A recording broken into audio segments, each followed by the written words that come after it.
Bismillahirrohmanirrohim. Izin ibu-ibu dan ustazah, acara hari ini akan kami mulai. Assalamualaikum warahmatullahi wabarakatuh. Alhamdulillahirabbil alamin wa bihi nasta'in ala umuri dunya waddin wassalatu wassalamu ala sayyidina Muhammadin wa ala alihi washabihi ajmain. Yang terhormat Ustazah Karina Hakman serta Muslimah Kementerian Keuangan semua yang berkenan hadir pada hari ini. Puji syukur senantiasa kita ucapkan kehadirat Allah Subhanahu wa Ta'ala yang telah memberikan limpahan karunia-Nya sehingga kita semua dapat mengikuti kajian hari ini dengan tema Sakinah Mawadah Warohmah sepanjang hayat. Tak lupa sholawat serta salam kita haturkan kepada junjungan Nabi besar Muhammad Shallallahu Alaihi Wasallam beserta keluarganya, para sahabatnya, dan mudah-mudahan kita semua mendapatkan syafaatnya. Amin, amin ya robbal alamin. Perkenankan saya Nisrina yang akan memandu acara pada hari ini. Sebelum acara dimulai, saya akan membacakan susunan acaranya terlebih dahulu. Acara pada hari ini akan diawali dengan pembukaan, kemudian pembacaan ayat suci Al-Quran, selanjutnya penyampaian materi yang dilanjutkan dengan sesi diskusi dan tanya jawab, dan terakhir yakni doa dan penutup. Untuk memulai acara hari ini, marilah kita bersama-sama mengucapkan basmalah. Bismillahirrohmanirrohim. Semoga acara hari ini dapat berjalan dengan lancar. Hadirin muslimah yang kami hormati, memasuki agenda berikutnya yakni pembacaan ayat suci Al-Quran Surat Ar-Rum ayat 21 yang akan dibacakan oleh Mbak Milsi Triana. Kepada Mbak Milsi kami persilakan.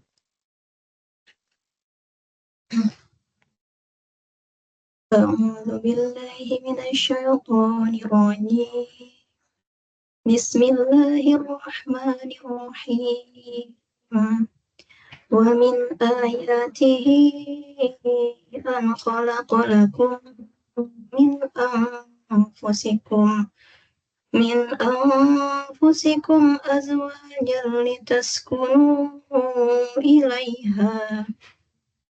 لتسكنوا إليها وجعل بينكم مودة ورحمة إن في ذلك لآيات لقوم يتفكرون. Aku berlindung kepada Allah dari godaan setan yang terkutuk dengan menyebut nama Allah yang Maha Pengasih, Maha Penyayang. Dan di antara tanda-tanda kebesarannya ialah Dia menciptakan pasangan-pasangan untukmu dari jenismu sendiri, agar kamu cenderung dan merasa tentram kepadanya. Dan Dia menjadikan di antaramu rasa kasih dan sayang. Sungguh pada yang demikian itu benar-benar terdapat tanda-tanda kebesaran Allah bagi kaum yang berfikir. Maha benar Allah dengan segala firman-Nya. Terima kasih Mbak Milsi. Hadirin yang kami hormati, memasuki acara inti yaitu penyampaian materi oleh Ustazah Karina Hakman. Sebelumnya, izinkan saya untuk menyampaikan biodata pemateri. Ustazah Karina Hakman, Bachelor of Commerce, Master of Business. Atau mungkin lebih akrabnya disapa Teh Karin, betul ya Ustazah ya? Lahir pada tahun 1989 dengan latar pendidikan sarjana di University of Auckland di New Zealand dengan beasiswa penuh Undergraduate Full Scholarship New Zealand Education Sampurna Foundation. Lalu magister di Monash University, Melbourne, Australia dengan major Managing Human Capital dan research area Work-Life Balance, Gender Diversity, dan Design Work. Ini juga merupakan full scholarship dari LPDP. Kesibukan sehari-hari beliau merupakan homeschooler mom dari 3 anaknya dengan rentan usia 5-10 tahun. Lalu beliau juga merupakan researcher in employment relations and design work. Selain itu, kesibukannya juga menjadi public speaker in parenting, motherhood, dan muslimah issues. Selain itu juga Ustazah Karin ini merupakan muslimah influencer di Instagram dengan username @karinahakman. Dan juga merupakan penulis buku Bumi Hijrah yang terakhir dipublish edisi kelima di tahun 2023. Baik, langsung saja kepada Ustazah Karin kami persilakan. Ya, terima kasih banyak Kak Nisrina. Boleh panggil Teh Karin saja, nggak apa-apa, insya Allah. Sungkan saya dipanggil Ustazah ya, boleh panggil Teh Karin aja, insya Allah. Saya izin share screen ya. A'udzubillahi minasyaitonirrajim. Bismillahirrahmanirrahim.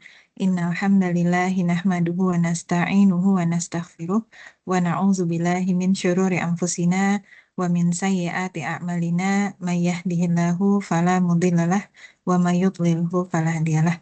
Asyhadu an la ilaha illallah wahdahu la syarikalah wa asyhadu anna Muhammadan abduhu wa rasuluh la nabiyya ba'dah. Assalamualaikum warahmatullahi wabarakatuh. Alhamdulillahirabbil alamin. Segala puji bagi Allah Subhanahu wa taala yang sudah mengizinkan kita semuanya berkumpul ya di pagi hari ini. Mohon maaf saya tadi salah menggunakan linknya ya. Saya masuk ke link Zoom. Ternyata ada pergantian link. Alhamdulillah akhirnya ketemu juga dengan teman-teman ya, mbak-mbak, kakak-kakak yang sudah hadir di sini dan juga adik-adik insya Allah. Saya diberikan amanah untuk menyampaikan berkenaan tentang sakinah, mawadah, rohmah sepanjang hayat yang insya Allah sampai 45 menit ke depan ya, Bu Neni ya, saya disampaikan. Nanti mohon infokan saja kalau ada informasi yang salah yang saya terima insya Allah. Bismillahirrahmanirrahim. Jadi yang pertama ya, ketika kita bicara tentang sakinah, mawadah, rohmah, salah satu perkara yang penting banget untuk kita pahami adalah ini sumber sakinah, mawadah, rohmah ini datangnya dari mana? Gitu. Karena seringkali masih ada kesalahpahaman yang berpikir bahwa sakinah, mawadah, rohmah ini dia bersumber dari kecantikan ya, atau misalnya sebentar ini view saya berganti. Oke, bentar ya. Saya izin stop sharing sebentar. Mohon maaf sekali. Oke, spotlight. Saya share ulang ya. Oke, insya Allah. Mudah-mudahan sudah jelas ya, insya Allah. Jadi yang pertama harus dipahami bahwa yang namanya sakinah, mawadah, rohmah itu datangnya dari Allah Subhanahu wa Ta'ala. Dia bukan lahir dari yang orang suka bilang, oh cinta itu datang ketika saling cocok gitu misalnya. Atau cinta itu datang ketika yang perempuannya cantik dan yang laki-lakinya ganteng. Atau cinta itu datang karena dua-duanya sama-sama kaya raya. Atau sama-sama punya kedudukan. Atau sama-sama lahir dari keluarga yang terpandang. Ternyata tidak gitu ya. Di sini Allah Subhanahu wa Ta'ala menyampaikan di tilawah yang tadi sudah dibacakan di awal ya. Dan di antara tanda-tanda kebesarannya ialah dia menciptakan pasangan-pasangan untukmu dari jenismu sendiri, agar kamu kemudian cenderung dan merasa tentram kepadanya, dan dia menjadikan di antaramu rasa kasih dan sayang. Sungguh, pada yang demikian itu terdapat tanda-tanda kekuasaan bagi orang-orang yang berfikir. Nah, salah satu yang menjadi highlight point di sini adalah Allah Subhanahu wa Ta'ala menyampaikan di sini bahwa ini adalah bagian dari tanda-tanda kebesaran Allah. Yang kalau kita buka ya di Quran Surah Ar-Rum dari mulai ayat ke-19, lalu 20 dan seterusnya, di situ Allah Subhanahu wa Ta'ala menggambarkan ada sekian banyak tanda-tanda kebesaran Allah. Kayak misalnya Allah menciptakan manusia dari tanah ya. Allah menciptakan langit, Allah menciptakan bumi, Allah kemudian menciptakan petir, menurunkan air hujan dari langit dan sebagainya. Itu adalah perkara-perkara yang mau sampai sekarang pun nggak ada tuh kejadian saintis sehebat apapun bisa bikin manusia baru dari tanah tuh nggak ada ceritanya. Bahkan sampai sekarang nggak ada di antara manusia atau saintis sekalipun yang bisa memastikan ada planet lain yang bisa dihuni selain dari bumi. Itu saking lemahnya manusia dan saking tingginya kekuasaan Allah Subhanahu wa Ta'ala. Lalu kemudian dari sekian banyak tanda-tanda kebesaran Allah nyempil ini ada salah satu yang dianggap setara. Ini sama loh. Ini adalah tanda-tanda kebesaran Allah. Di mana sih tanda kebesaran ini kata Allah Subhanahu wa Ta'ala ketika Allah menciptakan pasangan bagi kita masing-masing dari kita. Nggak ada satupun yang kemudian tidak memiliki pasangan di atas muka bumi ini. Walaupun nantinya ada yang bertemu pasangannya di dunia, ada yang bertemu dengan pasangannya di surga insya Allah gitu ya. Harapannya sih semuanya akan bertemu dulu di dunia karena kita diperintahkan untuk mengharapkan kebaikan-kebaikan di sisi Allah Subhanahu wa taala.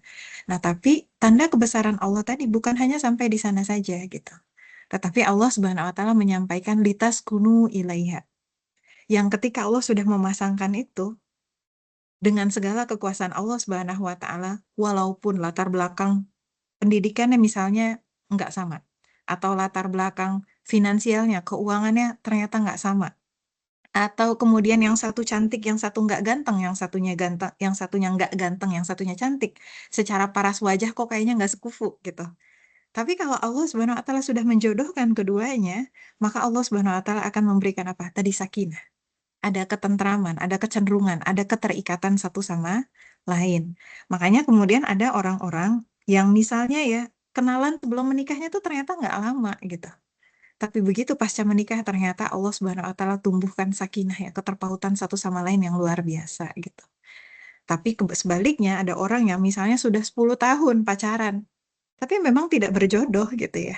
Tidak ditakdirkan mereka untuk bersama-sama sepanjang hayat, maka baru juga menikah 1 tahun kemudian berpisah. Nah, itu salah satu tanda-tanda kekuasaan Allah Subhanahu wa taala yang kita harus aware, kita harus berhati-hati, kita harus takut dan kita pun harus berharap bahwa Allah Subhanahu wa taala ketika mengaruniakan pernikahan kepada kita, Allah mengaruniakan adanya ketenangan, ketentraman, keterpautan tadi. Bukan hanya sakinah yang Allah karuniakan, tapi Allah Subhanahu wa taala juga mengaruniakan mawaddah nih ya, rasa kasih. Mawadah itu sebetulnya kalau ini kan terjemahan Depak ya, untuk menyederhanakan ya, kasih gitu, rasa kasih. Tapi mawadah sebetulnya secara spesifik dia adalah sesuatu rasa yang dia menggelora. Kayak dari mulai mawadah yang kecil-kecil kayak adanya rasa naksir ya, butterfly feeling lah kalau bahasa kekiniannya ya. Kayak ngerasa deg-degannya, ngerasa apa kesemsemnya, ngerasa bucinnya lah gitu. Ngerasa kemudian ingin bersamanya gitu. Termasuk juga kemudian yang merekahkan ya. Ini sudah dewasa semuanya insya Allah karena saya ngisi di DJA. Insya Allah. Termasuk kemudian merekahnya cinta dalam pelaksanaan ibadah antara suami dan istri. Itu semuanya tersimpan di dalam mawaddah. Nah, mawaddah ini datangnya dari Allah Subhanahu wa taala, seperti yang disampaikan sebelumnya ya. Ini tanda-tanda kebesaran Allah. Artinya, hatta kemudian pernikahan itu sudah berlangsung 1 tahun, 3 tahun, 5 tahun. Seharusnya mawaddah ini dia tidak hilang, tapi justru dia semakin bergelora. Nah, ini berkebalikan dengan sebagian pandangan dari masyarakat yang menyampaikan bahwa yang namanya bulan madu mah cuma sebentar. Bulan madu mah kalau masih 1 tahun menikah, nanti udah 5 tahun berikutnya udah bukan bulan madu lagi. Kalau dulu-dulu tuh bulan empedu gitu ya jadinya. Udah banyak berantemnya. Itu mah saling deket-deketan, sering telepon-teleponan cuman karena baru 3 bulan menikah. Nanti kalau udah sekian tahun mah udah nggak lagi kok kangen-kangen seperti itu. Kata siapa gitu ya. Enggak, di dalam Islam yang kita yakini, ini kan ayat-ayat Allah ya. Kalau kita beriman dengan Al-Quran gitu ya, which I believe you do, maka kemudian ya kita akan mengimani ayat ini bahwa yang namanya mawaddah tadi itu adalah bagian dari tanda-tanda kebesaran Allah yang Allah akan karuniakan di dalam pernikahan-pernikahan yang barokah. Maka kemudian 5 tahun menikah, 10 tahun menikah, 15 tahun menikah, 20 tahun menikah, sesuai dengan judul ya, sepanjang hayat. Maka kemudian semakin bergelora tadi, semakin merekah. Pernah lihat di taman gitu misalnya ada nenek kakek udah tua sama-sama keriput gitu ya sudah memutih rambutnya gitu lihat lagi duduk berdua gitu sambil ketawa cekikik cekikik kayaknya mesra banget gitu ya kalau dipikir apanya lagi bagian yang cantik yang mana lagi yang dilihat dari istrinya yang sudah menua itu bagian gagah yang mana lagi yang dilihat dari kakeknya yang kemudian sudah keriput tadi gitu ya tetapi karena itu adalah datang dari Allah Subhanahu wa taala, mawaddah datang dari Allah Subhanahu wa taala, Allah karuniakan kepada siapapun yang Dia kehendaki. Begitu juga dengan rohmah. Rohmah ini adalah kasih sayang, kepedulian yang bahkan dalam keadaan sulit sekalipun menjadikan si pernikahan ini dia bisa tetap bertahan gitu. Ada orang yang misalnya diuji dengan kesulitan ekonomi. Ya, misalnya banyak yang lagi di PHK. Tapi kemudian istrinya tidak berkurang rasa sayangnya kepada suaminya. Justru kemudian dia menyemangati suaminya. Ya, dia menguatkan suaminya, sabar ya, Pak, say, atau apapun lah panggilan sayangnya. Coba usahakan lagi gitu ya. Ada yang mungkin sedang berbisnis ya. Sedang berbisnis, yang namanya orang bisnis naik dan turun. Ya, baik dalam keadaan bisnisnya lapang maupun bisnisnya sedang sulit, istrinya senantiasa setia mendampingi. Dia tidak kemudian menjadi istri yang materialistis gitu ya, hanya suka pada saat suaminya sukses saja. Sebaliknya, suaminya begitu juga kepada istrinya.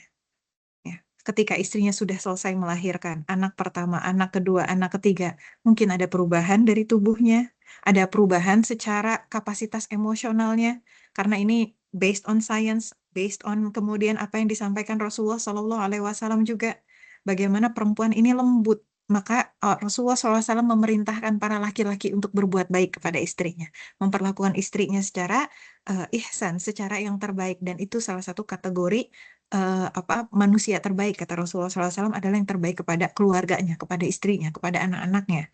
Maka kemudian dengan rasa rohmah ini, bahkan ketika perempuan yang dia nikahi dulunya misalnya selincah apa gitu ya, pasca melahirkan nggak bisa ini, nggak bisa itu dan sebagainya, terbatas. Justru suami ini hadir terdepan. Ya, malam-malam istrinya bangun untuk menyusui anaknya. Kata suaminya, yang gantiin popok biar saya. Gitu ya. Ketika istrinya pulang dari kerja setelah sekian lama cuti, mungkin masih menyesuaikan yang dulu biasanya pulang kerja masih langsung wah cowboy lah di rumah gitu ya, pulang kerja langsung bisa cet cet cet cet gitu. Begitu kemudian sedang melahirkan, pulang ke rumah berjumpa dengan anak, kata suaminya gimana? Udah fokus aja sama anak, nggak apa-apa. Kamu quality time sama anak.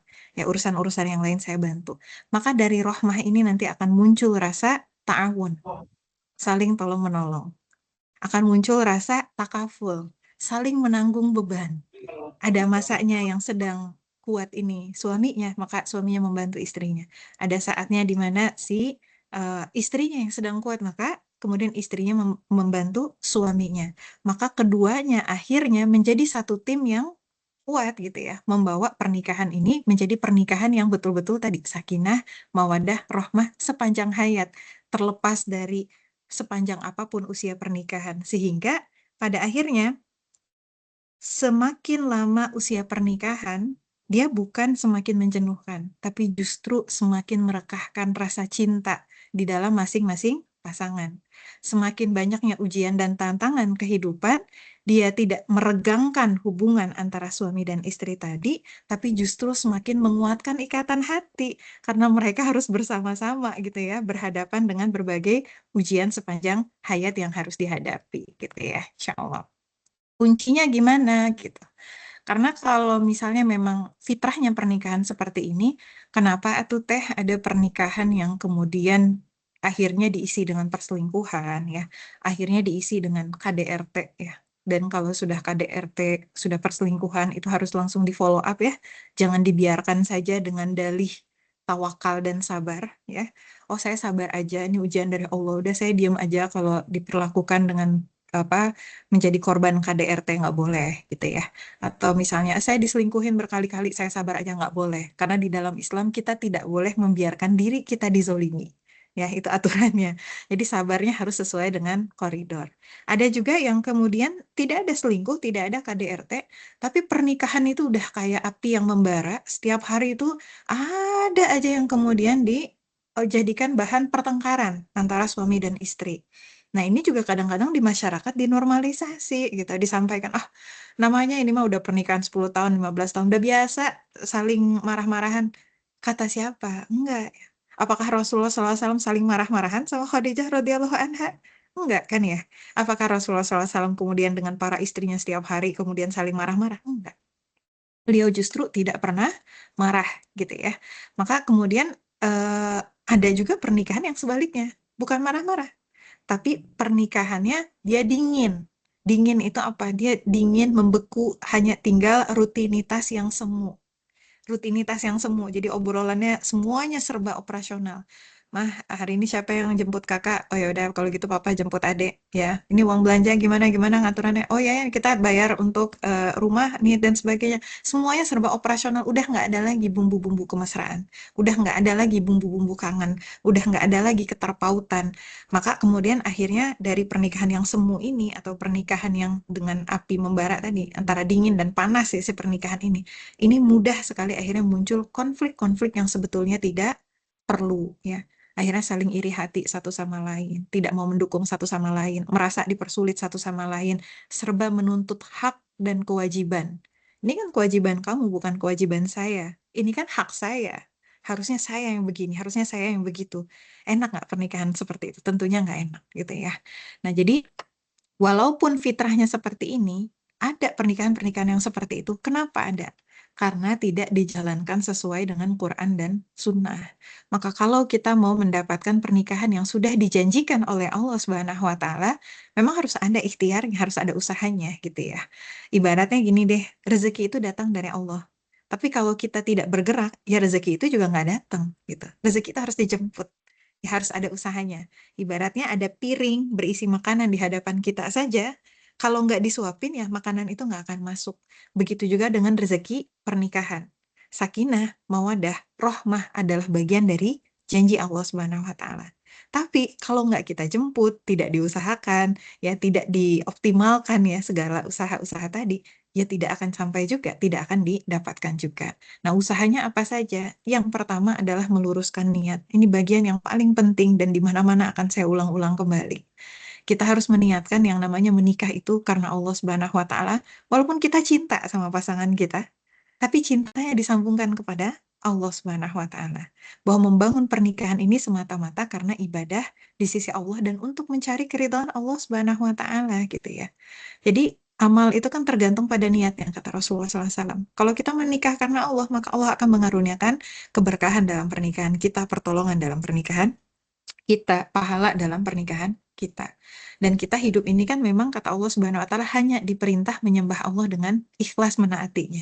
Pernikahan itu bagian dari perintah Allah Subhanahu wa Ta'ala ya. Di dalam Quran surah An-Nur ya, Allah Subhanahu wa Ta'ala menyampaikan, maka menikahlah kamu. An-Nur ayat 32. Ya, nikahkanlah orang-orang yang membujang di antara kamu. Jadi itu bagian dari perintah Allah Subhanahu wa Ta'ala. Nah, ketika pegangannya kuat, maka insya Allah akan jauh lebih mudah untuk menghindarkan ya langkah-langkah setan. Jadi misalnya gini gitu ya, pengen marah untuk urusan yang remeh-temeh sebetulnya ya, langsung ingat, oh ya, la taghdab wa lakal jannah. Jangan marah bagimu surga. Udahlah, saya nggak usah marah-marah. Kesel ya udah diredamin dulu, nanti nasehatin di waktu yang pas, waktu yang sesuai gitu ya. Ngerasa capek ya, menjalankan amanah di dalam rumah tangga. Kerja dari pagi sampai sore. Buat yang commute, dari subuh mungkin nyampe rumah, udah malam gitu ya. Nyampe rumah, kemudian masih harus mendampingi anak. Masih harus kemudian mendampingi suami. Belum kalau lebur bawa kerjaan. Ngerasa lelah, ngerasa capek, ngerasa yang, aduh, ngapain ya gue dulu nikah awal-awal gitu. Langsung balikin lagi. Niatnya adalah untuk mendapatkan pahala di sisi Allah Subhanahu wa Ta'ala. Oh ya, hidup saya kan untuk mencari pahala di sisi Allah gitu. Akan ada akhir dari kehidupan kita di dunia sekarang dan akan ada kehidupan akhirat di mana kehidupan akhirat kita ditentukan dengan amalan-amalan kita di dunia gitu. And guess what gitu ya. Buat yang kemudian menyampaikan kayaknya capek gue kalau nikah, kayaknya capek gue kalau punya anak. Ternyata kalaupun tidak menikah dan kalaupun tidak memiliki anak, akan ada capek yang lain. Akan ada ujian yang lain. Karena yang namanya ujian itu adalah bagian dari sebuah keniscayaan kehidupan. Mau kita menikah ataupun tidak, kita punya anak ataupun tidak, kita kemudian bekerja di luar rumah ataupun tidak, ya. Mau apapun peranan yang dijalani, ujian itu adalah sebuah keniscayaan dari Allah Subhanahu wa Ta'ala. Maka kita meluruskan niat kembali. Oh ya ya, hidup saya adalah milik Allah. Ya, begitu juga nanti dalam mengambil keputusan di dalam rumah tangga. Akan ada begitu banyak tawaran-tawaran keputusan yang itu boleh jadi akan mengajak kepada keburukan, gitu ya. Hal sederhana misalnya, mau ngasih makan apa sih kepada keluarga? Mau ngasih makanan dari sumber yang halal, yang kemudian toyib ya, bergizi, gizi seimbang, atau kemudian dari sumber yang nggak jelas gitu. Ya, atau kemudian diberikan makanan asal-asalan gitu ya. Misalnya halal nih, tapi dia nggak sehat. Halal nih, tapi dia nggak thayyib, tidak bermanfaat bagi tubuh gitu ya. Itu aja pilihan yang sederhana, tapi kemudian akan kembali kepada niat tadi. Ini kita mau membawa kemana si pernikahan kita gitu ya. Pengelolaan keuangan gitu misalnya. Wah ini udah wajib zakat ini ya. Ini tabungan udah 1 tahun mengendap gitu ya. 1 miliar gitu misalnya tabungannya. Masya Allah, tabarakallah gitu ya. Lalu kemudian pada saat mau mengeluarkan zakatnya, berat ya zakatnya ya, karena 2,5% dari 1 miliar, mah lumayan. Ya, kalau 2,5% dari 10 juta mungkin gampang. Dari 1 miliar itu kan jadi berat. Itu kan pengambilan keputusan yang harus kembali kemana? Niat. Akhirnya ingat, oh ya ya, kita ini mau membangun keluarga hingga ke surga. Ya. Dan kita tahu bahwa yang menjaga tadi adalah Allah Subhanahu wa taala. Maka berbekal niat keikhlasan untuk mendapatkan ridho Allah Subhanahu wa taala, ya udahlah, yuk bismillah kita keluarkan 2,5%-nya. Itu kan perkara sederhana. Tapi kemudian kembali ke niat gitu ya, insya Allah. Nah, selanjutnya bukan hanya meluruskan niatnya saja, tapi secara konkretnya di rumah tangga itu seperti apa sih pasca menikah? Setahun setelah menikah, 5 tahun setelah menikah, 10 tahun menikah. Salah satu yang sering lupa adalah bagaimana menjalin bonding dan adanya proses saling mengenal satu sama lain sepanjang hayat. Ada yang kemudian berpendapat bahwa ya saling mengenal itu sebelum menikah. Begitu udah pasca menikah udah saling kenal lah gitu. Nggak perlu kenalan lagi. Kata siapa? Gitu ya. At least kalau dari bidang psikologi misalnya, karena saya belajar psikologi dari perspektif HR, jadi ya kurang lebih belajar lah tentang psikologi. Manusia itu adalah makhluk yang sangat-sangat adaptif. Dia akan mudah sekali berubah, mudah sekali kemudian menyesuaikan sesuai dengan event-event dan kondisi di mana dia ditempatkan. Maka si manusia ini sebetulnya dia sangat-sangat liquid gitu ya, mudah sekali untuk dia berubah gitu ya. Nah, walaupun perubahannya nggak ada yang kemudian tiba-tiba langsung melesat 180 derajat, nggak ada, semuanya berproses. Tapi pasca menikah, walaupun dulunya misalnya sebelum menikah nih ngerasanya kenal banget, pasca menikah boleh jadi di tahun pertama orang itu berubah dengan tahun kedua. Tahun kelima dia berubah lagi, tahun 10 dia berubah lagi. Kenapa? Ada begitu banyak event, ada begitu banyak peristiwa yang akan mengubah dirinya. Maka Allah Subhanahu wa taala memerintahkan kita untuk saling mengenal satu sama lain. Bayangkan, ini Quran surah Al-Hujurat ayat 13, ini bercerita tentang manusia secara umum. Yang Allah Subhanahu wa taala menyampaikan di ta'arufu, saling mengenal satu sama lain, saling melihat kebaikan satu sama lain, saling mengingatkan nantinya ya keburukan atau kekurangan satu sama lain. Kalau manusia saja diperintahkan saling mengenal, kalau kemudian sesama mukmin saja diperintahkan saling mengenal, apalagi antara suami dan istri ya. Istri misalnya ya, pasca menikah, awalnya single, 1 bulan kemudian menikah, 1 bulan kemudian hamil. 2 bulan lalu setelah hamil pun mengalami trimester pertama dengan segala mual-mual dan muntahnya, lalu trimester kedua kondisinya berbeda lagi, trimester 3 kondisinya berubah lagi. Melahirkan itu a very life changing experience by the way, mau melahirkan secara normal maupun kemudian sesar gitu ya, atau dengan intervensi apapun, itu adalah peristiwa yang sangat-sangat mengubah seorang perempuan. Belum lagi menyusuinya, belum lagi ketika kembali ke tempat kerja ya. Semua itu akan sangat berpengaruh dengan kondisi perempuan tadi, baik secara fisik maupun psikologis. Kondisi itu harus diupdate kepada suaminya. Maka dia mengkomunikasikan dengan baik apa yang dia rasakan, apa kesulitannya, apa yang dia ngerasa fine-fine aja, apa yang dia ngerasa butuh bantuan. Ya, semua itu harus dikomunikasikan supaya suaminya bisa mengenal dirinya. Bukan dengan nada mengeluh, tapi dengan nada ini kita satu tim nih. You need to know how I'm doing right now gitu ya. Si pasangan tadi harus tahu gitu gimana sih kondisi kita sekarang. Sebaliknya kita pun berusaha mengenali suami kita. Karena walaupun suami itu tidak hamil, melahirkan dan menyusui, tapi bebannya bertambah kan gitu ya. Yang perempuan bekerja untuk beramal solih, mengamalkan ilmu. Yang laki-laki bekerja untuk apa? Mencari nafkah. Dia bertanggung jawab menafkahi keluarganya, anaknya, istrinya, dan seterusnya. Itu sesuatu yang berat gitu ya. Kalau seorang istri misalnya nggak tahan di tempat kerja dengan berbagai amanah, misalnya, dan tidak ada support system, tidak ada yang bisa membantu dan sebagainya, dia bisa resign. Kalau suami, mau kemudian berjibaku gimana pun dia memiliki beban nafkah tadi. Maka akan berbeda kondisi si suami tadi dari mulai awal sebelum menikah dia hanya menanggung dirinya atau mungkin keluarganya, pasca menikah dia menanggung istrinya, pasca memiliki anak dia menanggung anaknya, anak pertama, anak kedua, anak ketiga, yang itu akan mengubah dirinya juga. Belum lagi kemudian ketika menjadi ayah, ya, ada tanggung jawab tambahan yang kemudian diberikan oleh Allah Subhanahu wa taala. Itu pun akan mengubah dirinya. Maka ada proses saling mengenal tadi yang dilakukan senantiasa melalui komunikasi-komunikasi yang baik, interaksi-interaksi yang baik. Namun proses saling mengenal tadi harus ada boundariesnya, frameworksnya. Frameworknya apa nih? Harus dengan husnuzon, baik sangka. Baik sangkanya apa? Ini udah sekufu loh di sisi Allah Subhanahu wa taala. At-thayyibatu lit-thayyibin wa thayyibuna lit-thayyibat, kata Allah. Perempuan yang baik adalah untuk laki-laki yang baik, laki-laki yang baik adalah untuk perempuan yang baik. Maka yang dipahami adalah ketika melihat kekurangan pada pasangan, dia kurang ini, kurang itu, mindsetnya adalah, oh ya, ini udah sekufu dalam takwa nih. Ya, udah seimbang dalam takwa. Artinya ketika melihat kekurangan suami, boleh jadi kita pun memiliki kekurangan yang setara dengan itu. Nah, tapi kekurangan tadi bukan didiamkan saja.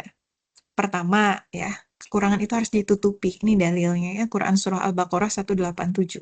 Hunna libasul lakum wa antum libasul lahun. Mereka adalah pakaian bagimu dan kamu adalah pakaian bagi mereka. Salah satu fungsi pakaian dalam ayat ini menutupi aib. Ya, kayak kita pakai pakaian nih menutupi aurat. Aurat itu sesuatu yang ditutup.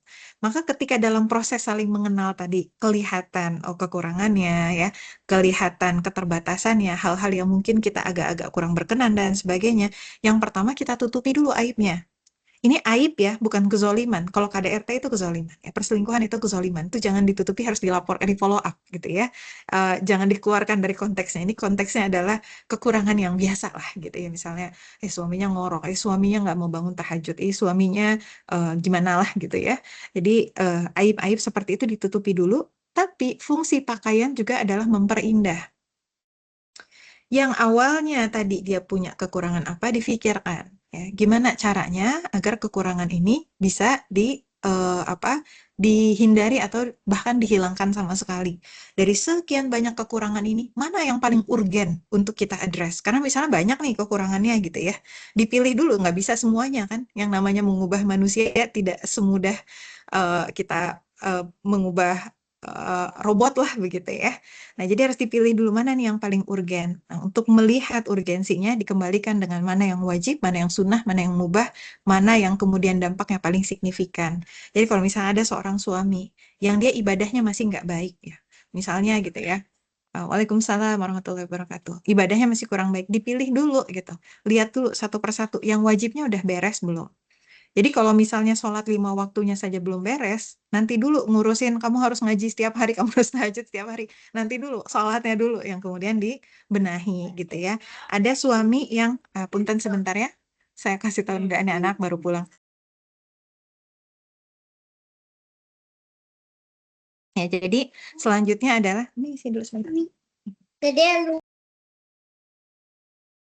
Ya, jadi misalnya ada suami yang dia kemudian urusan domestik dia tidak membantu, lalu kemudian urusan pendidikan anak juga kayaknya kok out of hand gitu, benar-benar kayak nggak peduli, atau misalnya kemudian dia tidak turun secara langsung. Nah, dilihat dari dua hal ini mana yang kemudian paling prioritas. Yang lebih prioritas adalah bagaimana membantu suami untuk punya bonding dengan anaknya. Urusan domestik delegasikan saja dulu gitu ya, entah dengan ART, entah kemudian bisa manggil lewat online gitu dan sebagainya. Jadi menentukan skala prioritas bagian mana sih yang harus diperindah, yang paling prioritas dari suami tadi. Begitu juga dengan kita gitu ya. Sehingga saling nasihat menasehati itu juga bagian dari peranan seorang istri. Sakinah mawadah rohmah itu tidak tumbuh tiba-tiba saja gitu ya. Tapi harus dipupuk. Harus ada ikhtiarnya kan, tadi harus ada usahanya. Ngelihat ada yang nggak bagus dari pasangan, ya udah dibenahi gitu ya. Dibantu walaupun tadi bertahap, satu persatu sedikit-sedikit melalui nasihat-nasihat tadi. Kenapa ini saya highlight? Karena ada saya nggak tahu teman-teman di sini familiar atau tidak gitu ya, tapi di sepanjang mungkin 2 tahun terakhir ini ya, mulai muncul pertanyaan-pertanyaan masuk ke saya itu menanyakan, Teh boleh nggak sih kita menasehati suami? Ya tentu saja boleh. Emang kenapa? Ya kan karena kawamnya adalah suami, pimpinannya adalah suami. Iya, suami qawwam, tapi masing-masing dari kita berhak mendapatkan nasihat. Bahkan ada yang curhat ke saya itu nangis-nangis. Hanya karena dia merasa mengambil peranan suami ketika dia menasehati suaminya. Saya pikir subhanallah gitu ya, kita itu di sisi Allah itu setara. Ya, pembagian peran antara qawwam, suami sebagai qawwam, dan istri tadi sebagai istri dan ibu, itu sekedar dalam tanda petik. Pembagian peran tidak menunjukkan siapa yang lebih mulia. Yang lebih mulia kan tadi di sini ya. Yang lebih mulia adalah yang paling bertakwa. Ya. Maka itu sesederhana tentang pembagian peran. Sementara proses saling nasihat menasehati adalah hak sesama mukmin ya. Kalau sesama mukmin saja ini kan orang beriman ya. Kalau sesama mukmin saja berhak untuk saling nasihat menasehati, apalagi kepada suami sendiri. Hanya saja memang ya, yang namanya nasihat itu kan harus bertahap tadi. Maka diperhatikan adab-adab dalam menasehati. Nah, kemudian apa lagi yang harus diperhatikan supaya menjaga si sakinah mawadah rahmah tadi ya sepanjang hayat tadi adalah tentang nilai yang dibangun di dalam rumah tangga itu tidak hanya berkisar dalam hak dan kewajiban saja. Oh ya, ini hak saya, itu kewajiban kamu ya. Misal nih, suaminya punya penghasilan yang ya pas-pasan lah, lalu kemudian istrinya berpenghasilan juga. Secara syariat, penghasilan yang dimiliki oleh perempuan ini menjadi hak siapa? Haknya perempuan tadi. Ya. Tapi ketika dia melihat suaminya sulit sekali, lalu kemudian kebutuhan-kebutuhan yang banyak, tentunya kalaulah dia punya sakinah, mawadah, rohmah tadi, akan muncul rasa apa? Keinginan untuk membantu. Pak, lagi berat ya, Pak ya. Mama bantuin ya, Pak ya. Mama bantuin segini-segini, kira-kira gimana gitu ya. Maka itu adalah out of love. Jadi kita aja kepada saudara sesama mukmin saja, kita berusaha untuk saling tolong menolong. Maka begitu juga kepada pasangan kita. Begitu juga sebaliknya ya, suami kepada istri. Maka kayak urusan-urusan pekerjaan domestik, urusan-urusan pendidikan anak, yang muncul tadi adalah yang sampaikan di awal juga, adanya rasa saling tolong-menolong. Karena nilai yang dibangun adalah fastabiqul khairat, berlomba-lomba dalam kebaikan. Betapa keringnya pernikahan itu kalau semuanya serba harus dengan ini kan kewajiban kamu. Oh, ini kan hak saya gitu ya. Kering banget itu suaminya bisa bilang suaminya bilang ya udah nih setiap hari ini uang buat kamu, setiap hari kamu makan nasi sama tahu tempe, udah jangan ganti-ganti. Ini anggarannya. Kan sudah menyelesaikan, memberikan nafkah selesai gitu ya. Tapi kan tidak seperti itu ya. Ada adab-adab yang kemudian dijaga gitu. Ada keinginan untuk saling memberikan yang terbaik, pelayanan yang terbaik. Dan ini bukan hanya kepada aktivitas rutinitas harian kayak urusan mendidik anak domestik saja, termasuk juga dalam membangun cinta. Ya, bahkan dalam meningkatkan asmara ya di dalam rumah tangga fastabiqul khairat. Kayak misalnya contoh beberapa kali itu ada yang curhat misalnya udah sekian hari nggak saling ngobrol sama suaminya, diam-diam gitu ya. Ada yang kemudian sekian bulan, kalau nggak salah waktu itu 3 bulan ya orangnya cerita, punten ya ini udah dewasa semua ya. Tapi udah 3 bulan tidak ada ibadah suami istri ya. Nah ini kan subhanallah ya sangat-sangat disayangkan gitu. Saya sampaikan ya udah tuh mulai duluan gitu ya. Coba godain gitu, cari pakaian terbaik gitu ya, berdandan dengan dandanan terbaik. Oh, jawabannya nggak gengsi. Masa perempuan yang mulai duluan ya? Nah, ini kan masalah ibadah. Tadi konsep yang awal.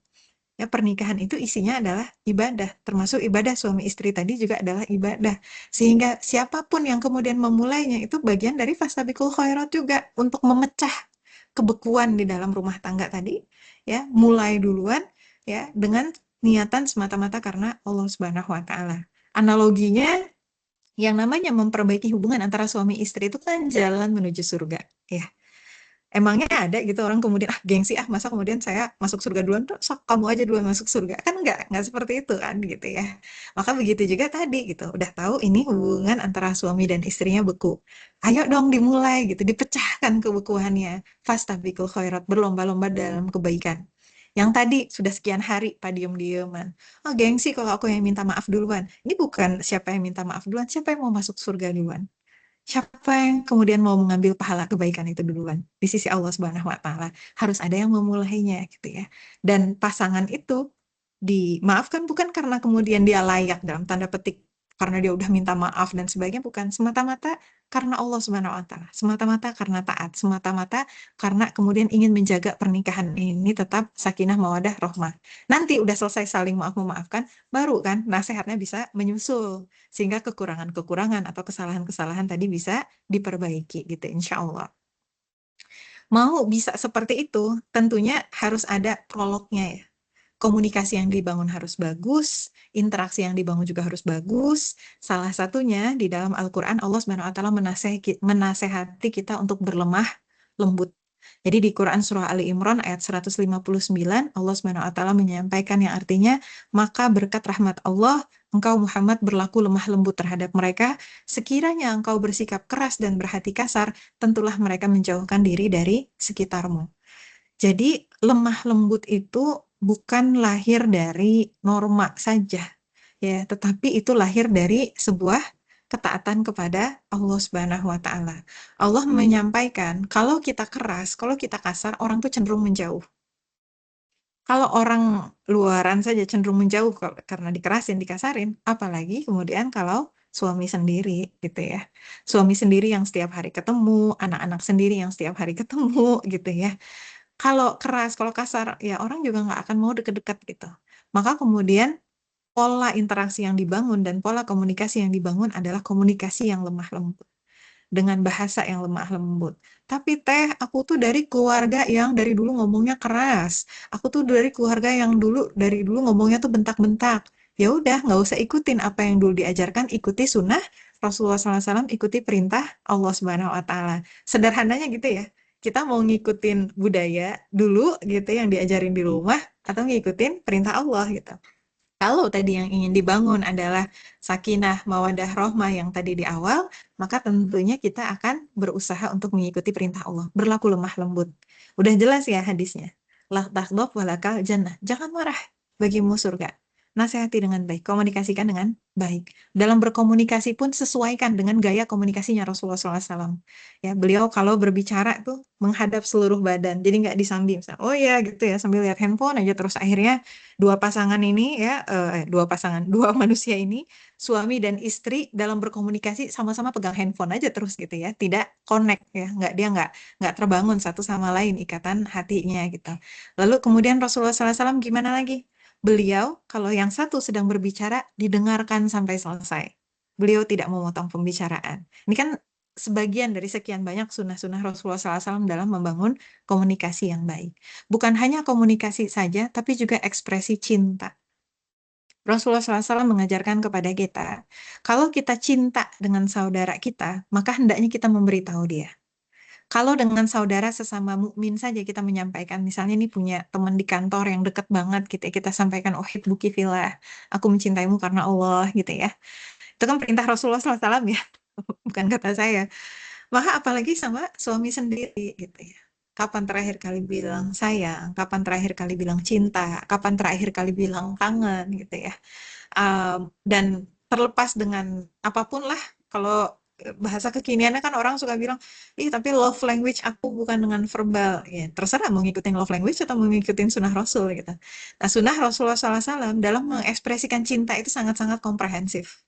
Beliau mengekspresikannya dengan kata-kata, beliau juga mengekspresikannya dengan nonverbal, dengan perbuatan. Dengan perbuatan ini seperti apa? Beliau memeluk, beliau mencium ya istrinya. Ini bukan dalam in a non-sexual way ya. Jadi dalam kesehariannya beliau penuh dengan kasih sayang. Bukan hanya itu, tapi juga mengekspresikan cinta melalui pelayanan ya. Pelayanan tapi tadi udah di cover sebelumnya, bagaimana berusaha saling berlomba-lomba dalam kebaikan. Ekspresi cinta diberikan, tapi juga kemudian ada keseimbangan yang harus dibangun. Bismillah, bifadlillah, alhamdulillah ya teman-teman, mbak-mbak, kakak-kakak yang di sini ini kan oleh Allah Subhanahu wa taala dipilih untuk memiliki amanah di masyarakat ya, mengemban amanah yang luar biasa di pemerintah ya, untuk melayani kebutuhan-kebutuhan masyarakat, untuk menebar manfaat untuk masyarakat, lalu diberikan amanah juga menjadi seorang istri, diberikan amanah juga sebagai seorang ibu misalnya, mungkin sebagian begitu ya. Lalu kemudian punya amanah juga sebagai seorang hamba Allah. Maka untuk menjaga si sakinah, mawadah, rohmah, itu berkah sepanjang hayat, salah satu kuncinya adalah untuk bisa balance, untuk bisa seimbang. Rasulullah SAW mendengarkan ya curhatan Abu Darda yang kemudian menyampaikan Ini Salman menyampaikan bahwa sesungguhnya Robmu memiliki hak atasmu, dirimu juga memiliki hak atasmu, dan keluargamu juga memiliki hak atasmu. Maka tunaikanlah hak masing-masing. Maka kemudian Rasulullah SAW menyampaikan Salman benar. Jadi jauh sebelum ada konsep work-life balance yang mulai booming di 2 dekade terakhir gitu ya. Ini sebenarnya penelitian udah dari 2 dekade terakhir, cuma sekarang-sekarang jadi booming. Islam sudah hadir lebih dari 1400 tahun yang lalu menyampaikan yang namanya manusia itu harus balance. Dia harus balance antara work, family, and life. Dan juga secara individunya dia juga harus bisa seimbang. Maka kemudian dibutuhkan kecerdasan, dibutuhkan kedisiplinan untuk bisa menyeimbangkan perkara-perkara yang Allah Subhanahu wa taala sudah amanahkan. Nah, termasuk diantaranya adalah memberikan waktu yang berkualitas untuk keluarga. Ini di dalam salah satu hadis yang lain ya, kata Rasulullah SAW, segala sesuatu yang dijadikan permainan oleh seseorang adalah batil. Jadi kesia-siaan itu batil, hal-hal yang tidak bermanfaat itu batil, kecuali melepaskan panah dari busurnya, latihan berkuda, dan senda gurau, mula'abah bersama dengan keluarganya, karena itu adalah hak bagi mereka. Bayangin, keluarga kita punya hak atas kita. Yang paling berhak untuk merasakan kasih sayang kita adalah keluarga kita. Yang paling berhak untuk mendapatkan waktu berkualitas kita adalah keluarga kita. Maka begitu sampai di rumah, tutup handphone, tutup laptop, bahkan hilangkan dulu pikiran-pikiran tentang kerjaan yang harus diselesaikan, simpen dulu ke salah satu sudut di dalam pikiran kita, hadir secara penuh ya, being mindful gitu. Kita berhadapan dengan anak, berhadapan dengan suami, benar-benar fully engage lah gitu sepenuhnya ya. Ketika hadir bersama suami itu bukan hanya hadir secara fisik, tapi juga pikirannya hadir, hatinya juga hadir, jadi keseluruhannya hadir sehingga hubungan yang terjalin itu berkualitas. Walaupun mungkin misal gitu ya, cuma punya 10 menit yang betul-betul bisa engage bareng kalau lagi sibuk, lagi lembur, lagi apa. Tapi jadikan itu yang berkualitas. Mungkin hari-hari yang lain bisa 30 menit, 1 jam untuk kemudian spending quality time lakukan. Tapi tadi dia konsisten gitu ya.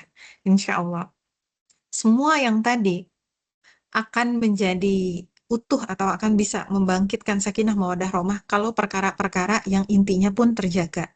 Nah, salah satu perkara yang inti di dalam pernikahan adalah menjaga kesucian. Terserahlah mau selembut apapun, mau apa segala rupa. Kalau kesucian tidak dijaga, maka mawaddah, rasa cinta itu bisa dicabut di sisi Allah Subhanahu wa taala. Kesucian ini yang dijaga seperti apa? Ini la taqrabu zina, jangan mendekati zina. Maka terlepas apakah suami melihat ataupun tidak, maka para istri berusaha untuk apa? Menjaga pandangannya. Begitu suami, begitu juga dengan suaminya. Terlepas istrinya melihat atau tidak, hendaklah suami itu kemudian menundukkan pandangannya. Menundukkan pandangannya dari hal-hal yang diharamkan oleh Allah Subhanahu wa taala. Sekarang menundukkan pandangan bukan hanya offline ya, tapi juga online. Ya, film-film yang kemudian berisikan hal-hal yang mengarah kepada zina ya. Um, Sebaiknya dihindari ya, karena itu akan mengotori hati gitu ya. Apalagi kalau doyan ngeliatin artis yang ganteng-ganteng dan sebagainya, tundukkan pandangannya. Begitu juga dalam interaksi laki-laki dan perempuan. Tidak boleh campur baur laki-laki dan perempuan kecuali yang dihalalkan atasnya atau yang memiliki uzur. Uzur ini misalnya seperti orang yang berobat, orang yang menuntut ilmu, orang yang bermuamalah, bekerja. Maka di dalam lingkup kerja, misalnya kerja bareng nih laki-laki perempuan sesuai dengan keperluannya. Begitu kemudian jam kerjanya selesai, ya udah nggak usah kumpul-kumpul lagi. Nah kalau misalnya ada, yuk kita nonton bareng yuk rame-rame, campur laki-laki perempuan dan sebagainya, berani untuk kemudian menyampaikan, aduh enggak ya, sorry ya gue nggak ikutan gitu.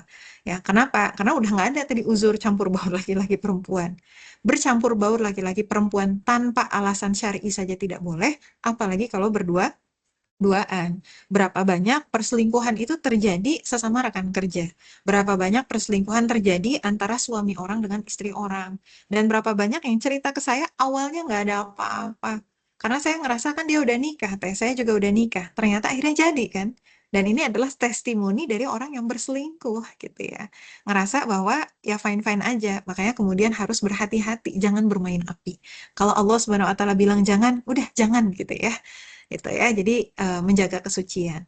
Nah, yang berikutnya, yang pokok juga untuk terlepas apapun yang tadi sudah dilakukan, terlepas kita fastabikul khairat berlomba-lomba dalam kebaikan, saling tolong menolong dan sebagainya, tetap ada batasan-batasan berkenaan dengan tanggung jawab, pembagian tanggung jawab.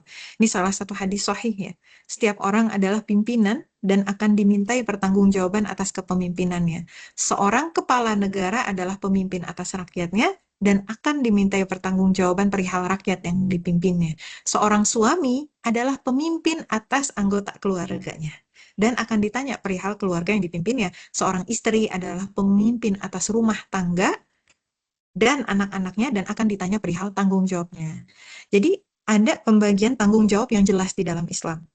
Di dalam ayat Quran surah An-Nisa ayat 34 disampaikan ar-rijalu qawwamuna 'alan nisa. Rijal itu adalah qawwam, pelindung, pemimpin, penjaga bagi para perempuan. Maka kemudian breadwinner of the family, kepala keluarganya tetap adalah suami, terlepas misalnya yang perempuannya punya penghasilan yang lebih tinggi.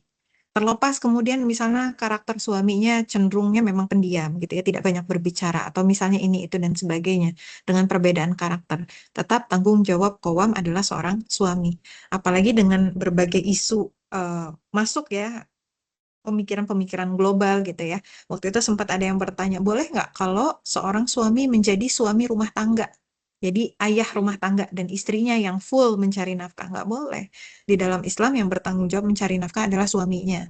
Ya kecuali kondisi-kondisi ekstrim ya, misalnya suaminya sakit berat dan sebagainya. Itu lain cerita, ini dalam kondisi normal gitu. Nah sementara istri tadi punya amanah luar biasa menjadi seorang ibu di samping amanahnya yang lain gitu ya. Nah, bab ini kita tidak boleh kemudian saling iri hati terhadap karunia yang telah dilebihkan Allah. Ini ada di Quran surah An-Nisa ayat 32. Janganlah kamu iri hati terhadap karunia yang telah dilebihkan Allah kepada sebagian kamu atas sebagian yang lain. Bagi laki-laki ada bagian dari apa yang mereka usahakan, dan bagi perempuan pun ada bagian dari apa yang mereka usahakan. Kita nggak perlu iri. Kenapa yang kemudian diperintahkan menjadi qawwam suami, yang jadi pemimpinnya suami di dalam keluarga begitu ya.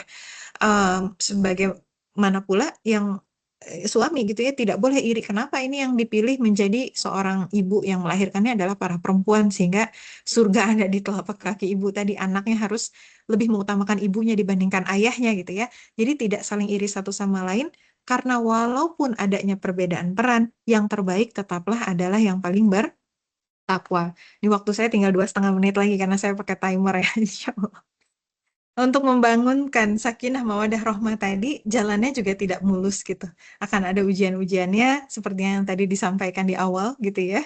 Mau kita menikah ataupun tidak, mau kita sudah memiliki anak ataupun tidak, sebetulnya ujian mah akan dikaruniakan oleh Allah Subhanahu wa Ta'ala. Tapi ujian itu, kata Allah Subhanahu wa Ta'ala, sedikit aja, min syai'im min khauf. Ya, syai'im minal khaufi. Jadi sedikit aja dari ketakutan, sedikit aja dari kekurangan guncangan jiwa. Dari sekian banyak hal yang kita takuti itu yang Allah ujikan cuma sedikit. Dari sekian banyak kenikmatan yang Allah karuniakan, yang Allah ambil cuma sedikit. Dalam menjalani pernikahan akan ada juga ujian-ujian seperti itu. Tapi Allah Subhanahu wa Ta'ala sampaikan apa? Kabarkanlah gembira kepada orang yang sabar. Maka jalani dengan sabar, jalani dengan syukur. Mudah-mudahan kapan-kapan kita bisa diskusi khusus ya berkenaan tentang sabar dan syukur. Tetapi yang jelas kalau kita bersyukur Allah akan tambahkan nikmatnya kepada kita. Kalau kita bersabar, maka Allah Subhanahu wa Ta'ala akan mengangkat derajat kita, memberikan pahala yang berkali lipat ya, yang banyaknya itu disempurnakan tanpa batas kata Allah Subhanahu wa Ta'ala, sehingga pernikahan tadi akan senantiasa dijaga sama Allah gitu. Ujian dan tantangan silih berganti, tapi Allah Subhanahu wa Ta'ala senantiasa mengaruniakan ketenangan di dalam hati. Nah, terakhir sebagai penutup di 54 detik terakhir usaha kita akan selalu terbatas, maka kita meminta dan menjaga tawakal kepada Allah yang rahmat dan kuasanya tanpa batas. Sejauh mana kita ingin punya pernikahan yang sakinah, mawadah, rohmah sepanjang hayat tadi, maka akan terlihat juga dari sejauh mana sih kita betul-betul untuk mau sama-sama berdoa kepada Allah, sama-sama mendekatkan diri kepada Allah Subhanahu wa Ta'ala. Usaha kita berikan semampu yang kita bisa berikan, tetapi hasilnya pasrahkan kepada Allah Subhanahu wa Ta'ala. Allah alam bisawab. Mungkin sekian ya dari 45 menit. Bentar lagi alarmnya nyala gitu ya untuk salah dan kurangnya. Mohon maaf banyak-banyak kalau ada yang baik semua datang dari Allah Subhanahu wa Ta'ala. Wassalamualaikum warahmatullahi wabarakatuh. Waalaikumsalam warahmatullahi wabarakatuh. Terima kasih Teh Karin untuk penyampaian materi yang Masya Allah luar biasa. Insya Allah ilmu yang telah disampaikan oleh Teh Karin bermanfaat untuk kita semua. Selanjutnya, untuk sesi diskusi dan tanya jawab, pertanyaan dapat disampaikan melalui kolom chat. Insya Allah, jawaban Ustazah akan kami kirimkan melalui grup WhatsApp pengajian atau secara pribadi kepada penanya. Ibu-ibu muslimah yang kami hormati, kita telah sampai di penghujung acara. Sebelum acara pada hari ini ditutup, kami mohon berkenan kepada Teh Karin untuk dapat membacakan doa penutup. Ya, insya Allah, Alhamdulillah, kita sampai ke penghujung acara ya, mengambil barokah dari majelis ilmu, majelis zikir, di mana doa-doa kita dikabulkan. Saya izin memimpin doa ya, insya Allah. A'udzubillahi minasyaitonirrajim. Bismillahirrahmanirrahim. Alhamdulillahirabbil alamin. Assalatu wassalamu ala asyrafil anbiya'i wal mursalin wa ala alihi wa ashabihi ajma'in. Allahumma ighfir lana dzunubana wa liwalidayna walil muslimin wal muslimat walil mu'minin wal mu'minat walil mujahidin wal mustad'afin fi kulli makan wa khususan fi Indonesia wa fi Palestin. Rabbana zalamna anfusana wa illam taghfir lana wa tarhamna lanakunanna minal khasirin. Rabbana la tuzigh qulubana ba'da idh hadaitana wa hab lana min ladunka rahmah innaka antal wahhab. Ya hayyu ya qayyum bi rahmatika astaghith fa aslih lana sya'na kullah wa la takilna illa nafsina tarfata 'aina. Ya muqallibal qulub tsabbit qulubana ala ta'atik wa dinik. Allahumma inna nas'alukal huda والتقى والعفاف والغنى. اللهم اكفنا بحلالك عن حرامك وأغننا بفضلك عمن سواك. ربنا هب لنا من أزواجنا وذرياتنا قرة أعين واجعلنا للمتقين إماما. ربنا آتنا في الدنيا حسنة وفي الآخرة حسنة وقنا عذاب النار. Amin ya rabbal alamin. Wassallallahu ala sayyidina Muhammad wa ala alihi wa sahbihi wasallim. Barakallahu fikum jami'an wa jazakumullahu khairan katsiran. Sekali lagi untuk salah dan kurangnya mohon maaf banyak-banyak. Kalau ada yang baik semua datang dari Allah Subhanahu wa taala. Wassalamualaikum warahmatullahi wabarakatuh. Waalaikumsalam Waalaikumsalam warahmatullahi warahmatullahi wabarakatuh. Jazakillah khair, Teh Karin, Mbak Nisrina, izin live. Ya.